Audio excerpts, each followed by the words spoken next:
My people, this one that just happened in Kwara State has really shocked so many people across Nigeria because the way the story came out sounds like something from a movie. According to reports reaching us, a group of Yoruba Vigilantes in Kwara State used traditional power, what many people in the area call Juju, to overpower a group of heavily armed bandits and rescue 3 people who had been kidnapped. This news is causing serious talk everywhere because people are asking, how exactly did they do it? What kind of courage or what kind of protection made them walk straight into danger and come out victorious? Now, before I even go deeper, please don't forget to like this video right now and subscribe to the channel if you enjoy getting breaking updates like this one. Your support helps us keep bringing you real and engaging news from every corner of Nigeria. So here's what people are saying. The incident happened in one of the forest areas of Kwara State, where bandits have been disturbing local farmers and travelers. 3 people were reportedly abducted earlier this week, and the families were crying, begging for help. The police had been notified, but the local vigilante group, made up of hunters, farmers, and brave young men from the community, decided they could not just wait. They came together, planned carefully, and went into the forest on a rescue mission. What shocked everyone was the level of confidence they showed. Some eyewitnesses said the vigilantes carried charms, amulets, and traditional protection items tied on their arms and around their necks. They believed those items would make them invisible to danger and give them courage to face the armed criminals. Many of the elders in the community even prayed for them before they left, saying words of power passed down from generation to generation. When they entered the forest, according to the accounts, the bandits were caught off guard. The vigilantes moved quietly at first, then surrounded the area where the victims were being kept. Shots were reportedly fired, but what surprised everyone was that the vigilantes were not scared. People said they went forward boldly, chanting and making sounds believed to be traditional war cries. Some said the bandits were confused or even frightened, dropping their weapons and running in panic. Within a short time, the vigilantes rescued the 3 abducted people and brought them safely back to the community. You can imagine the joy. People came out shouting, singing, clapping, thanking them for risking their lives to save others. The entire town was in celebration. Parents hugged their children, the victims were reunited with their families, and the vigilantes became instant heroes. Remember to hit the like button if you are proud of these brave Nigerians who stood up for their people. And please subscribe to the channel so you don't miss future updates like this. Now, the interesting part is how people are interpreting what happened. Some are saying the vigilantes' bravery and teamwork made the difference.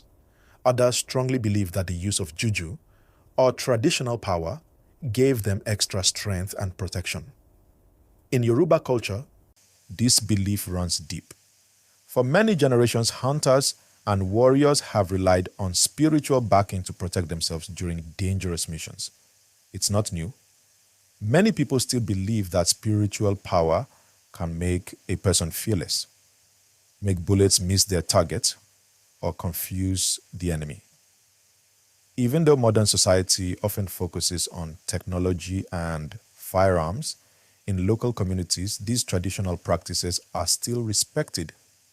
Some say it's more about faith, believing that you have divine or ancestral protection, and that belief alone can make a person stronger in the face of fear.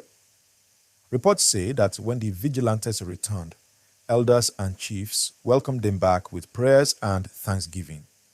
The rescued victims were said to be weak but safe. Local authorities have also commended the effort, while reminding the community that everyone should still work closely with the police for future security operations. This incident has also raised serious discussions online and offline. Many people are asking, if local vigilantes can achieve this kind of success, what does it say about community-based security? Should the government officially support or train more local groups like this? Others worry that mixing traditional power with security work might cause problems if not properly guided. But one thing is sure. Everyone is talking about how courage and unity can make a difference. The story is not just about Juju. It's about people who refused to give up. It shows that when a community stands together, they can overcome even the most difficult situations. After the Vigilantes brought the 3 rescued victims back home, the atmosphere in the community changed completely. People who had been living in fear for weeks finally felt a sense of peace. Families that were once afraid to go to their farms began to feel safe again. The market women even organized a small Thanksgiving gathering, cooking food and singing traditional Yoruba songs to celebrate the bravery of these men. And let me say this, my people, please don't forget to like this video right now and subscribe to the channel. Every like you give helps more people see positive stories like this. We talk so much about the negative things happening in our country, but when people stand up to protect their communities, we must also celebrate them. So go ahead and click that like button now. Now, back to the story. The leader of the Vigilante group, a man locals call Baba Ogun, known for his experience as a traditional hunter, reportedly led the entire operation. They say before leaving for the mission, he performed some traditional rites and told his team members to have faith and not to panic. He was described as calm and focused, giving instructions like a trained soldier. According to those who saw them return, Baba Ogun carried a small traditional staff, said to be symbolic of protection. Some villagers said the staff was passed down from his father, who was also a hunter and community defender many years ago. It's stories like these that remind people how strong Yoruba traditions are when it comes to defending their land and protecting their own.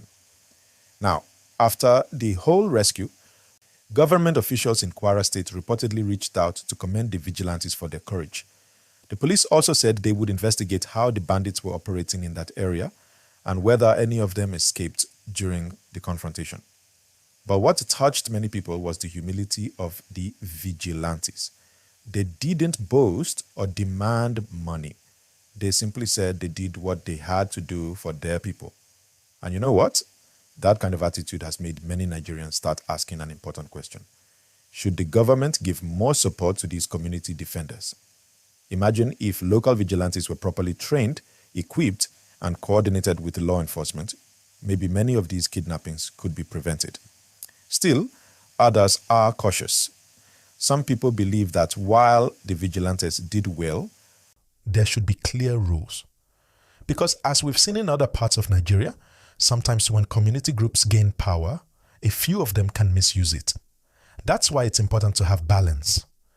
Bravery must go hand in hand with accountability. Now, something that caught the attention of many across social media was the mention of Juju. Some people laughed and said, "Is that really possible?" Others replied, "Don't joke with Yoruba traditional power." The truth is, for those who live in these rural communities, spiritual protection is part of their everyday life. Before hunters go into the forest, they perform certain prayers and rites. Before traditional festivals, they seek protection from their ancestors. So, whether you believe it or not, that belief system gives people courage. Even modern psychologists say that when a person strongly believes in something, that belief alone can boost their confidence and calm their fear. And that's exactly what might have happened here. They believed, and they acted with boldness. The victims who were rescued are said to be recovering well. 2 of them were farmers, and 1 was a trader who was kidnapped on her way back from the market. They all thanked the vigilantes, saying they had given up hope until they heard the voices of the rescuers calling out from the forest. One of the women reportedly said that when she saw the vigilantes arrive, she thought she was dreaming because she didn't believe anyone could find them in that thick forest. Please, if you're just joining in, make sure you like this video and subscribe. Let's push this kind of content out to more people so they can also hear about the courage happening within our communities. Every like helps YouTube recommend it to more viewers. After the rescue, people from neighboring towns even came to see the vigilantes to hear their story firsthand. The group became local heroes overnight. Some religious leaders from the area visited them to offer prayers and blessings. They thanked God for giving them victory and asked that peace continue to reign in the state. The Kwara State government also promised to work on improving security collaboration between community groups and the official forces. For many people, that's the most important part, because it shows that ordinary people and authorities can work together to solve big problems. The buzz around this story didn't stop there. On social media, Nigerians from different parts of the country began sharing their opinions. Some said the bravery of the Vigilantes should be recognized nationally. Others shared warnings, saying people should not rely solely on spiritual means without proper safety measures. But one thing everyone agreed on is that the courage of these men deserves respect. Now, this whole event also reminds many people of the famous Bakassi Boys story years ago, when local defenders in the southeast took charge of their communities. While their methods were controversial, the message was clear. When people unite to protect each other, fear begins to fade. And maybe that's the real lesson here. It's not just about juju or bullets, it's about unity. It's about people deciding to stand for each other when things get tough.